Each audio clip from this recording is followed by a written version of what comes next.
Adjusted here, so you get to see me awkwardly looking in the camera, making sure everything looks all right. So welcome, guys. So I've been doing a 7-day manifestation challenge. The goal is to focus on manifestation, changing our internal realities, our mindsets, things like that. Today I want to talk about affirmations a little bit. Affirmations are kind of cliche, we hear people use them, and I think affirmations. I actually wrote a book on affirmations, and even I think affirmations are overhyped a little bit. I do, especially the way a lot of people say them. I don't think they are. I don't think people say affirmations the right way. So I want to talk about that today. Like, my view of affirmations is largely this. Here's how I view it.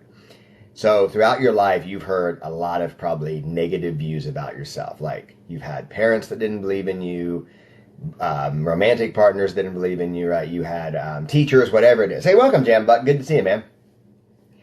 A lot of people have put limiting ideas in your head, right? Well, thanks, Jam Bucket. I appreciate that. People put ideas in your head, and we put our ideas in our own head all the time. Very, very limiting beliefs in our own head a lot when you think about it. We go to do something positive. What's the first thing that pops in our head? Usually, now, not for all people, but for a lot of people, it's, I can't do it. I'm not good enough. I'll fail. So throughout the day, we're getting a lot of negative, limiting comments put in our head automatically. And just, it might not come in terms of words. Like, you might not hear the words, I don't believe in myself sometimes, but that's the sensation. So we hear this all the time. Welcome, Jesus Saves. Good to see you. Welcome. So this is what's in our brain all the time, all the time. So affirmations are a way to counteract that. They're just a way to take the negative thoughts that often come in our head and start to put some more positive thoughts in our head. That's all they are. I don't believe they're magic. I don't believe they, there could be some spirituality to them. I'm just saying that's how I see them. So our brains are wired based on our history. And a lot of times our history is not so good. We've learned that we've learned a lot of negative things. Affirmations are a way to change that, right? And I agree with that. Jam Bucket. Yes. Failure, there's a thing that, in fact, hey, good to see you, man. My good friend Josh Wagner's on here too. We have a thing that we use called, there's no failure, just feedback. It's a principle that we live by. It comes from a thing called NLP. And I believe that, if you don't succeed, you know what? You learn and you keep going. That's what it's about. You don't succeed, you get good feedback for what to do in the future. We have this mentality, I think, especially in America. You're in Britain, right, Jim Bucket? Maybe it's over there. It's this attitude that, like, failure is bad. Like, you cannot fail. But see, failure is not actually that bad. Because if you fail, it means you tried, at least. I don't like the word failure per se. But if you try and don't succeed, at least you tried, right? Like in schools, failure is seen as a bad thing. Like, there are literally students, and I was a teacher, trust me, who would rather cheat their way through a test to not fail than to actually fail, learn a lesson, and get better. That's how our system's set up. Like, in some ways, I think it would be great if people tried to fail a little more. Like, you know what? I'm going to try this. I'm going to try something new. I'm going to give my best, and I'm going to experience something I otherwise wouldn't have experienced and learn from it. I would much rather people do that than cheat to get an A. And I feel like that's kind of where our culture is going. Like, rather than actually learning something and trying and not succeeding, people just only do things that they know is going to be guaranteed success for them, right? And I don't think we learn from that. I don't think we learn that at all, Yes, and that's a great thing, actually, Jam Bucket. Self-doubt, yes. We laugh at failure. I agree with that, too. You just, when you kind of understand the broader scheme of things, you realize that failure is the price you pay for success. It's true. I know that's a cliche, but you can, there's even evidence, I'm pretty sure, that most millionaires have gone bankrupt before they became millionaires. And it makes sense because they're putting themselves out there. They're out there doing something and trying to see what works, so it's much easier, if you never try, you obviously never fail. And I think a lot of us, and I can include me in that sometimes, we stick in that safe zone rather than putting ourselves out there, making ourselves uncomfortable. You look at, like, for example, I think the Beatles were rejected by 4 record labels before they actually got signed on to the label they were signed on to, Capitol, maybe, I can't remember, but yeah, they were rejected 4 times. A lot of people. Elvis was given a C by his music teacher in junior high. Anyone that's been successful has absolutely gotten setbacks before. Absolutely. And I think that's a great attitude to have. Well, I appreciate that, man. Thanks for that. Josh Wagner's a great guy. Great guy. He's a friend of mine, good friend of mine. In fact, we're meeting next week. Also a fellow professional colleague. In fact, I mentioned my book earlier on affirmations. He co-wrote that with me. We all developed the ideas behind that book. So he had a part in that. So I want to give him credit. Hey, the other co-author just popped on, my brother Jonathan. So there you go. Say it like you mean it. How to use affirmations and declarations to create the life you want. Oh, Mike Thunder. That's an inside joke. It makes me laugh, though. Absolutely. Let's talk about affirmations again briefly. So how I view affirmations is just putting positive thoughts in your mind, positive, more abundant possibility thinking and statements in your head rather than the opposite, which usually comes to our mind, right? To wake up and, for example, I think starting your day with them is a good idea because I know when I wake up, first thing in the morning, the first thing I always think of is something negative. My brain always goes to like the stress of the day or something like that when I first wake up. Like the thoughts that I've noticed that pop in my head are, I'm so tired and it's going to be cold today, or this stress is coming, or this thing needs fixed. Like that's almost always what pops in my head first thing in the morning. And I wish it was the opposite. I wish our brains worked the other way. And maybe some people's brains do work the other way. The more you train it to, you can. But like getting up and thinking, wow, what a great day today. I'm going to get up and in fact, today I had a plumbing issue. I have a little bit of gunk on my hand because of doing that.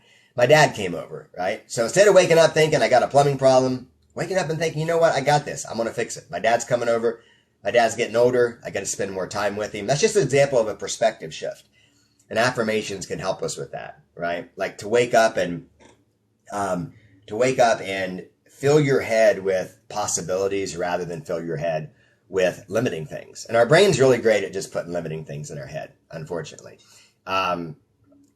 When you wake up and your first thought is of someone. You know, I do like that, Jam Bucket. You know, waking up, and I don't talk about this as much, but, you know, there's a chapter in the new book I'm writing on hope and the importance of hope. And, you know, hope, when you can wake up with hope, oh my goodness, that makes your day feel better, doesn't it? When you can wake up and be like, yeah, I got this great person in my life, or I got this great opportunity, or there's this great thing happening today, you know, that's a great feeling. Like I love waking up with that feeling. And that's why, again, I think that we can wake up that way. I think we can wake up that way every day. It's just a mentality thing, right? Like there's the more you bring in your life, the more you start doing, I'm not talking about you in particular, but the more anyone wakes up with purpose, starts to act more authentically, starts to shift their mindset, starts finding things in their life to do that they resonate with, start living authentically so that they are getting up to do something they want, you know?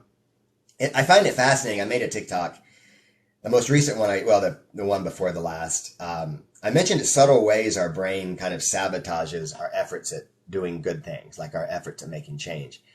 And one of them is our brains will they will tell us, for example, there's no time to do the things we want to do.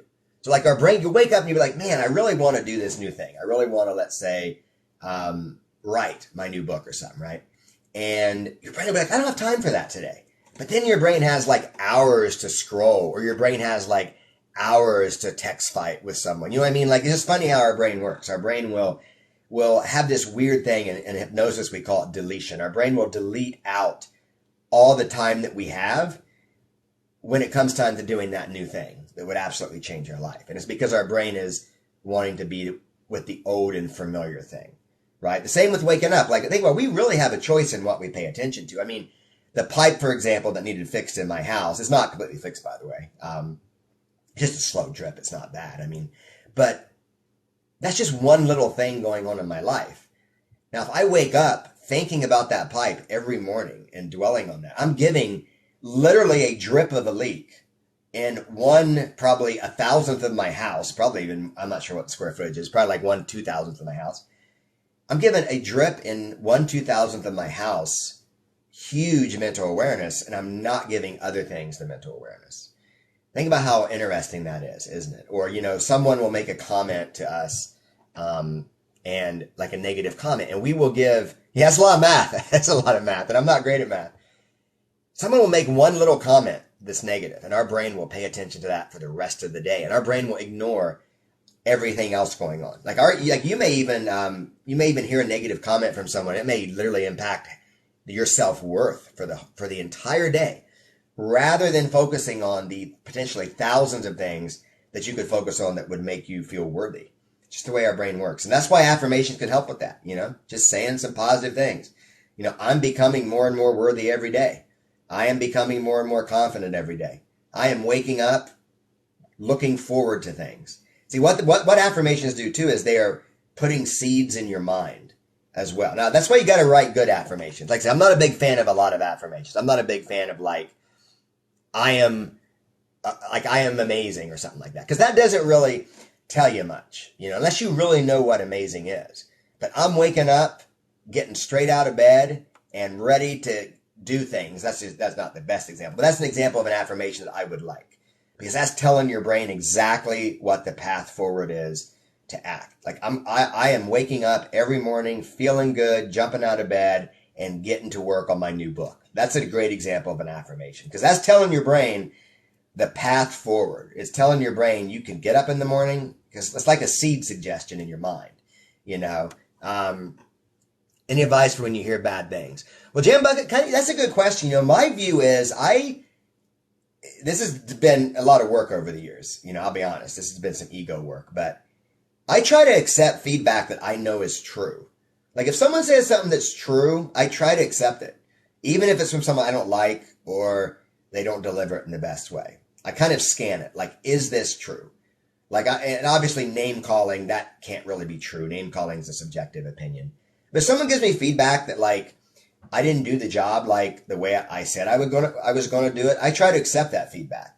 Now, I might disagree that I want to do the job that way. Like maybe they'll say, you should have stayed in for 10 hours and done this. That's the proper way. I may not want to do that, right? And maybe that's what I need to come to terms with. I don't want to do that job. I hate that job. I'm not going to do it anymore, right? But if it's honest feedback, I try to accept it. Well, it's good seeing you, man. I will see you Monday. Yes. Okay, good. You sent me those messages. That's awesome. I'm looking forward to seeing you on Monday. So if you guys haven't followed my good friend Josh Wagner, go ahead and do it. He's a good guy. Knows what he's doing. We're colleagues in the hypnosis business and also good friends. So I try to accept the truth. Like if someone tells me, hey, good to see you, Maddie, welcome. If someone tells me the truth, I try to accept it. I may disagree with their intentions. I may disagree with how they deliver it, but I try to accept the truth, because I feel like if it's true, and then I can evaluate it from there. So maybe it is true. I didn't do a good job, but guess what? I don't want to do a good job. And I find that honesty is very important. And I'll be honest, no pun intended. Throughout my life, I've had some trouble with that. I was raised in a pretty religious home where there was this kind of pressure to be act in a perfect way. And so, being really honest with myself, my motivations, and it was hard sometimes. It still is. It's hard sometimes. But I do find the more I get in touch with what's actually real, the more my life changes. Because I'm not pretending something doesn't exist, And thanks for the rose, Maddie. I appreciate that. We're talking about affirmations today. And just, if you want to manifest anything, it starts right here in your mind. It really does. Now, it's more than just your mind. You got to do something about it. But it starts right here, And if what's going on in here, if the sensations and voices in your head, the thoughts in your head, if they're telling you can't do something, you're no good, you're not worthy, you suck. If that's what's going on in your head, you're never going to do better. You're not going to, And if those voices are coming in your head, then, other voices have to drown them out or deal with them or talk those voices through their process or whatever it is. Because anything you want to accomplish starts in here, So if you want to meet a great partner, and the voice and the thoughts in your head are telling you you're no good, no one's going to like you, you're not good enough, right? Well, you're never going to meet a great partner unless they do all the work. Now, that is possible. You might luck into a situation if your internal state is really not in alignment with what you want. You might luck into something. There might be someone whose intention in life is so strong that they're going to come in your life and kind of bring it to you. That is possible, It's very possible right now, if you want to earn a bunch of money, there's some random rich person that's going to see you and be like, that person really needs money. I'm going to gift them $1 million. But that's not likely. That'd be great. In fact, if anybody wants to gift someone $1 million and you're on here, right here. I'm a great recipient of money. Great. But that's not going to happen, right? Same with, it's probably not going to happen. So you have to have an internal state that is going to lead you to that outcome, right? You're probably not going to get gifted money randomly. But so your internal state has to line up with that. It has to line up with and be someone who is going to understand money, be able to create something that people want to buy. Like that's just an example with money. An example with relationships might be, your internal reality has to be someone who shows up and is awake in every moment. Because if you're not awake, you're not going to meet that great partner. I always joke, this is kind of sad. It's kind of like sadly tragic. But, think of how many soulmates have missed each other because they're both staring at their phones. They're sitting beside each other, but they're both staring at their phones. They may even be arguing with someone online. Imagine that, like you die and I don't know what happens after you die. Let's say you die and you're in this like reincarnation portal or whatever. And you're standing next to your soulmate. You're like, oh, were you in Earth this time? I didn't see you. Were you there? Yeah. Oh yeah, I was sitting next to you. You were arguing with that stranger online. I was sitting next to you. You were staring at your phone arguing. Like, that's an example of how your internal reality can absolutely change, how you show up and what you manifest. And that's where affirmations can come in, because if you wake up every morning and the idea you're implanting in your head is that you are able to meet someone. A good affirmation is, I am becoming more and more aware of great people that I'm coming across every day. That's a great affirmation. That's one that I would personally write down and use if I was looking for a partner, for example. Like, I am waking up every morning and I'm aware in every, you don't have to put the morning thing, but I am aware in every moment and on the lookout for great people. Like, because that's planting that seed in your brain, because your brain is probably naturally going to go to, oh, I'm in a room and I'm going to sit there, stare at my phone and keep to myself and be awkward and be scared, right? So now you're planting the idea in your head that when you get to that moment, you're going to be awake. In fact, now that I've even mentioned it, you might become aware of it now. Maybe when you go out later, you might even pay attention to who's sitting around you. Look around and say, oh, that guy looks kind of cool. Or, she looks pretty nice. Like, but again, until that idea got implanted in your head, your brain was going to be on autopilot, right? Going to be on autopilot. And that's what affirmations can do for you. A well-crafted affirmation is going to draw your brain's attention to something new, to some thought that is not going to automatically pop in there. And that's the value of that. Well, thanks, Maddie. I appreciate that. Yeah, I've had this background now for a little bit of time. I haven't been on much, and this manifestation challenge is a result of that, actually, to just kind of get on live a little more and start, producing more regular content that kind of lines up with the things that I'm really interested in, that I really resonate with. There's a great quote on the movie Inception. Has anyone seen the movie Inception?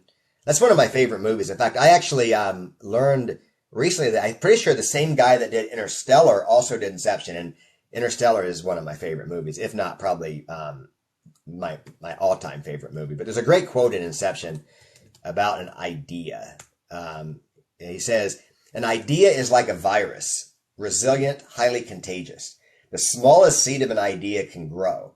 It can grow to define or destroy you. And I love that quote because it is so true. Like, if someone plants an idea in your head, it can do both. Like, an idea that maybe you're not worthy, if like a parent or a partner puts it in your head, that can literally destroy your life. I've seen it happen. Or a teacher puts it in your head, right? But an idea that's planted, that's a great idea that really resonates with you, you hear it and you're like, wow, that can also define you. And that is so true when you think about it. Hey, welcome, Hannah. Good to see you. I think you actually came up as a friend suggestion on Facebook today. Ironically, I think it's Instagram and Facebook talk to each other. So I was actually thinking about you this morning. So it's good to see you. So an idea can do that. And that's what affirmations are. It's just planting ideas in your head to get your brain to consider new possibilities. I mean, your brain considers new possibilities. It starts to consider acting that way and thinking that way and showing up that way. Even maybe even right now, I don't know what idea that is for you, but just there's some idea that could enter your head right now that would absolutely change your life. Now, I don't know what that is because it varies for different people. But you ever just see an opportunity, like something presents itself and it just comes to your mind, it just pops in, like, yeah, this is a great idea. And then you just run with it. Like, I've had book ideas have come to me that way, and things like that can change our lives. Affirmations allow you to put those ideas in there yourself. So I just want to give you some affirmation ideas, and I am going to self-promote here some. I got a book, Say It Like You Mean It, How to Use Affirmations and Declarations to Create the Life You Want. Actually, it's got some pretty good Amazon reviews. I'm actually very grateful for them. It's like at 4.5 stars, I think. I'm kind of surprised. I mean, people have got a lot out of the book. I'm not trying to brag, but like the book has positively impacted a lot of people, because I think when you change your brain, and this book's almost 10 years old now. In fact, it's over 10 years old. It's the first book I ever wrote. Outside of I helped my grandma compile a book of her poetry. That was a birthday present I gave her one year, but that was the first book I ever wrote. And I love it. I still read it occasionally because affirmations are very powerful. Well, Jam Bucket, I recommend being specific, and here's why. And I mentioned that in the book because your brain doesn't deal well with generalities. It doesn't know. For example, your brain might not know what it means to be successful, right? Like, it might be very vague. It might even have negative ideas of success too. It could have a negative idea. That's why I like affirming something that's clear. Like, I am becoming more and more confident each day, or I am taking steps to do blank, for example. Like, you got to give your brain kind of a clear path as to what it's going to do. And I like the process language too. I mentioned that in my book. I think you got to use process language, because if you say, for example, I am successful, that's what a lot of people recommend. Your brain's going to go, no, you're not. You're not successful. You're not successful at all. Because your brain's because you don't have the goals that you want. That's why I like process language. Like, let's say your goal is to get a great partner. You could say, I am smiling at more and more people every day. Like, maybe that's one of your strategies, to just smile at people, be more open. Or I am the person who talks to strangers. Like, I am the type of person who starts conversations with cool people more and more each day. Like, that's an example of an affirmation I would use, because that is what success might be for you. Like, if you're trying to meet people. So it could be, I am spending, 2 hours a day producing social media content, or I am becoming more and more confident each day to release more and more social media content. That could be an example of an affirmation that I would use, because you're giving your brain, you're like planting a seed in your brain. That's how I view it. You're planting that seed in your brain that is like growing while the old plants, let's use farming analogy, while the old weeds are dying, right? The more you plant these new seeds and they grow in your mind, the more those old weeds get choked out and die. That's how I look at it. Just imagine you got this garden, it's your mind. Right now it's filled with a bunch of weeds. It's those automatic, weird, random thoughts that are telling you can't do what you want to do. You want to plant those seeds and grow those new plants. They're going to occupy that space. That's what affirmations do. Because the world, you think about it, brings us down. Like, I mean, does it ever? Look at I did, Jam Bucket. In fact, I want to learn more about CapCut. I've been wanting to experiment with CapCut, because I know a lot of TikTok is now done through CapCut filters. Welcome, Akarya Tantra. I'm not sure I'm pronouncing that right, but it's good to see you. It's good to see you. I am a twin. I'm a twin. I'm not sure. I'm actually a twin, and he's on here. So, where do I start at 58 to manifest? Well, Greg, it's about what's going on in here. It's about changing what's inside your mind, is what it is. I'm glad you mentioned your age, because I'm 45, and I am literally, I do not consider myself behind in the game at all. Not at all. I don't. You can start now.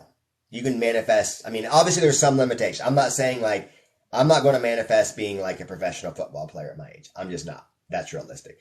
But there are not realistic. There are a lot of things that I can do though. So it's about changing what's going on in here. It's about changing your thoughts, your feelings, and your actions. It's about showing up differently. Really, that's the case for any age, right? It's about showing up differently. Even kind of getting rid of the mentality that a 58-year-old, and I'm not saying you have this, but I know a lot of people my age and older that they think their life's over. They think it's already been done. They have not done a single new thing or had a new thought or a new reaction to anything in years. Like, I see them on Facebook. It's literally the same person I knew 20 years ago. They do nothing new. It's all the same, like their same thoughts, their same feelings, their same life on repeat, right? Well, it's good seeing you, Maddie. I appreciate you coming on. Yes, I'm going to be on here every day I'll be here tomorrow at noon, and I'll be here on Sunday at 5 to finish this up. So I will be on the next few days for sure. But you think about the nature of the internet. The internet is horribly, horribly negative at times. In fact, social media companies, I don't want you to know this, they actually show you outrage-inducing content on purpose. If you've ever seen the movie The Social Dilemma, it explains that. Typically, they want to get your attention, right? And honestly, you look at like the comments on social media, they're honestly horribly toxic. Like, you can see a news article. It can be an article like, family has cute baby.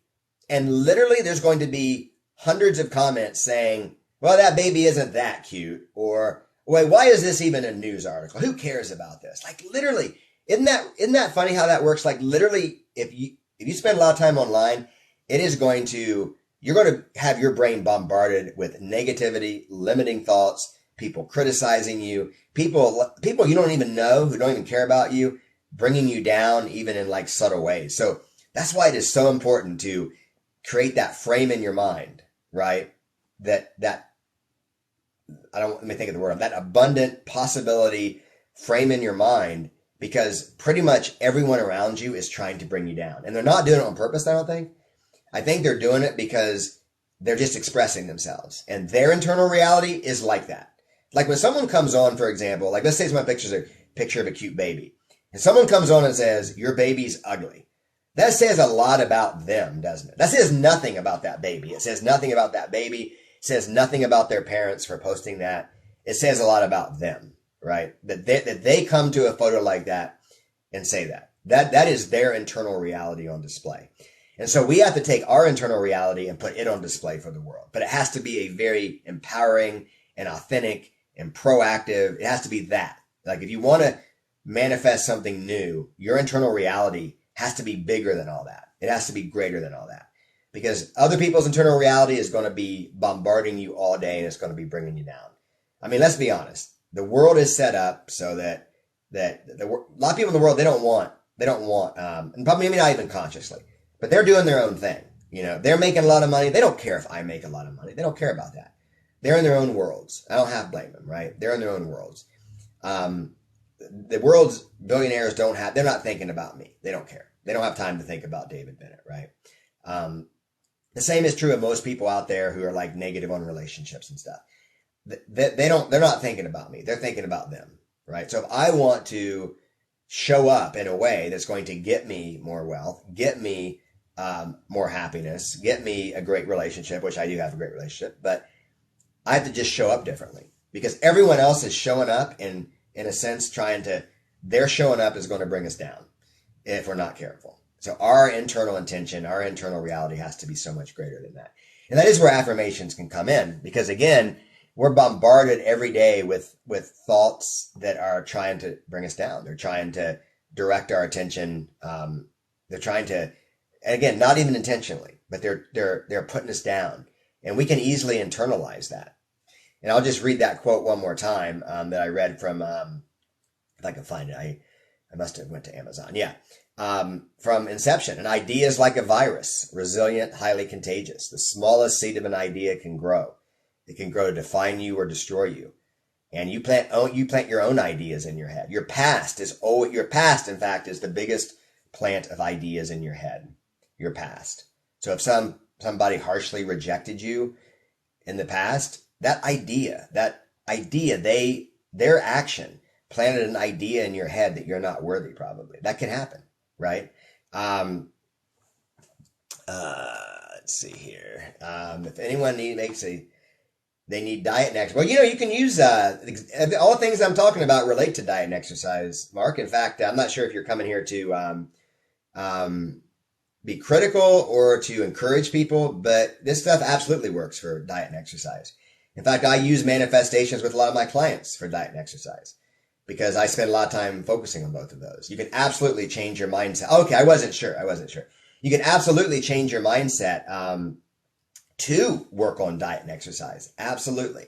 In fact, that's a big thing because I'll tell you what, our minds, the old version of us is often addicted to a lot of unhealthy foods. It's often addicted to sitting around and not being active, because those things are like, those things are actually very, what's the word I'm looking for? They're very easy in the moment to do. Like snacking on a bag of Skittles, which I got to watch doing sometimes. It's very easy in the moment, right? It feels really good to our parts of our brain, right? But it's not good in the long term. But that's our brain, kind of giving in and indulging that addiction. In fact, I'm glad you brought that up, because health is another area where, our brain is sending us a lot of signals based on our past. I'll be honest, I was like a lot of people. I was raised in a home where my parents didn't know a lot about health. They didn't know a lot about it. I remember growing up, sugary cereals, desserts with every meal, all kinds of things, the things that I don't do now. And when you do that over and over again, that becomes your reality. And that's why people have a lot of trouble losing weight and even exercising, because our brains are so familiar with the old stuff. They're just familiar with the old behaviors, the old thoughts, even addictions. Now, I define addiction very broadly. You're not going to find, I don't think there's a food addiction in the current DSM. There might be. There's some interesting addictions in the current DSM, but I don't think food's in there. But I believe that is kind of addictive. If you, let's say, try to not eat sugar like candy and you can't do it, well, that's a definition of addiction, right? And that goes back to that old brain wiring, right? And affirmations can help with that too, because the thought that's coming to your head, and that's also a sensation too. There's an emotional sensation there. But, our brains, I know a lot of people, for example, who have the belief that if you eat healthy, the food has to taste bad. A lot of people have that belief. They don't have it consciously, but they have it unconsciously. Absolutely. When I tell people like, oh yeah, I lost 50 pounds and kept it off, a lot of times their first thought is, oh, you must hate the food you eat. No, I love the food that I eat. Oh, it must be a lot of work to get to the gym every day. No, it's actually not. In the same time that a lot of people are scrolling or sitting down, just arguing with someone, I'm at the gym. Like literally it's not that hard, but their brain tells them that, see, which you can kind of see that you can kind of see where the brain goes. That if someone's thought is that exercise is going to take up so much time of your day, well, of course they're not going to exercise. But now if they can redefine exercise in their mind as, oh, I can take a walk and that's exercise. Or, I can do whatever it could be. I could, jog around the block for 5 minutes, come back, do something else, then jog. Again, our brains have these assumptions in our head, and those assumptions, of course, impact what we do. And that's where affirmations can help with that. Because you can start to rewire your brain. You start to get rid of those thoughts. I am losing weight and enjoying eating, which I actually do. Now, you can't just eat all you want. You can't tell your mind, I'm going to eat like anything. But like, I enjoy the food that I eat. Now, I eat low carb and I do intermittent fasting, but I love the food I eat. Like, in fact, they have a low carb hamburger bun at Aldi that I buy. It tastes way better than regular hamburger buns to me. Like, I literally will just eat Aldi hamburger buns. Like that's what I'm saying. I love the food I eat, Now, again, it's about changing your mindset, because you have to not only believe healthy food can taste good, but you have to then believe that you can find healthy food that tastes good. Because a lot of people are like, oh, I don't have time to figure out that. I don't have time to explore which foods are healthy. I'm too busy. Well, you're not too busy. Your brain just thinks you're too busy, right? Because, oh yeah, I love Aldi too, Mark. In fact, I made some TikToks praising Aldi because I love it. I love Aldi. Aldi actually has a lot of healthy food too. They actually have some of the best low carb food around. Like you can't find a lot of low carb like bread or buns in any other store. If you do, they're like $8 or $9 a pack. So Aldi's great. Yeah, Aldi's been great for my diet. But you can see how the mind works, right? Like if your brain believes that healthy food can't taste good, if your brain believes that you don't even have time to figure out which foods are healthy, then you're probably not going to eat healthy, right? You're probably not. But your brain does have time, right? Our brains do have time to, literally spend an hour figuring out which restaurant to go to and arguing with people. Like I've done that. Spend time discussing like, what restaurant are we going to? And you text them back and forth. So in that time, you could have been exploring healthy food, right? But your brain's going to tell you, it's worthless. That's pointless. That's an example of how our thoughts truly shape what our process is in life, like what we manifest, what we end up getting, because these thoughts, especially thoughts of like, I can't do that. I can't explore foods, right? A lot of people have that limiting belief. Oh, interesting. I haven't gotten sangria, but I know their wine is now even they've been going up in price. I will say Aldi's food, unfortunately, they've been experiencing inflation too. I've been going there for about 10 years, and I can see the recent inflation, but they're still better than a lot of other places. I will say that. But guys, I do have to go. I am going to call a friend of mine. He needs some stuff done. I'm going to help him do some writing on a thing he needs to write. So, but guys, it's good seeing you. And I want to, well, thanks. It's going to be helping him fill out some stuff. So I do, I'm a pretty good writer, and he admits he's not a very good writer, so I'm going to help him out with that. And then it's gym time, and then probably hanging out with my girlfriend and my daughter. So it'll be a bit fun day. So guys, have a great day. I was talking about positive affirmations today. If you're interested in learning more about affirmations, I wrote a book on it, Say It Like You Mean It, how to use affirmations and declarations to create the life you want. It's very similar to what I've been talking about today, just how affirmations can put thoughts in your head, put ideas and concepts in your head that otherwise wouldn't be in there. When you repeat it, you're just telling your brain that this is the new reality that you want. So rather than your brain being filled with all the limiting negative things that you encounter on a regular basis, starting to fill your brain with those ideas and thoughts that would lead you to accomplish what you want to accomplish. So guys, have an amazing day. Have a good weekend. I will be on tomorrow at noon as well. So I'll see you.